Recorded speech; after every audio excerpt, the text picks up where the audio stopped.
J'ai une fille que j'adore et je veux que son avenir soit meilleur que le mien et j'ai confiance en lui. J'avais perdu tout espoir et il me l'a redonné. C'est un homme qui voit loin, qui voit très très loin. Il n'y a que lui qui aura le courage de ses paroles et de ses actes. C'est le seul qui nous défend réellement. Ça fait 30 ans qu'il se fait insulter pour avoir dit la vérité. C'est un homme d'honneur, c'est évidemment un chef d'État. Quand il vous prend, quand il vous tape dans l'épaule, qui dit souvent « Allez vieux », ça fait chaud au cœur, quoi. Vous voyez, on commence à le découvrir.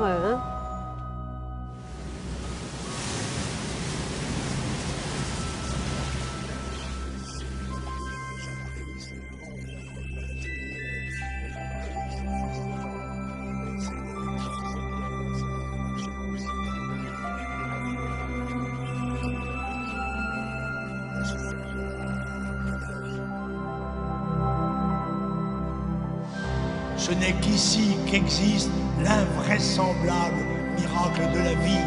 C'est peut-être cela le destin de la France, dans la communauté des nations, être celle qui dit non seulement le chemin, mais aussi le but de ce chemin.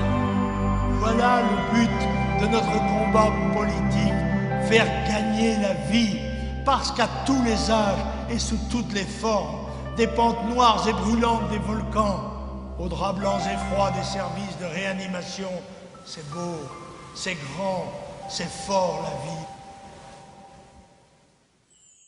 À la veille d'échéances décisives, cette vérité que je proclame depuis 50 ans déjà, ce bien pour mon pays que je poursuis sans relâche, me confère le devoir de vous appeler à l'offensive. C'en est assez du déclin, je vous appelle à ce grand matin des paysans, des ouvriers, des commerçants, des entrepreneurs, à cette aube nouvelle que vous attendez, que nous attendons tous. Je vous appelle au bonheur retrouvé d'être français. Je vous appelle à la grandeur, à l'honneur, à la gloire de notre patrie. Je vous invite au printemps de la France. Vive la nation, vive le peuple, vive la France, vive la vie, vive la victoire!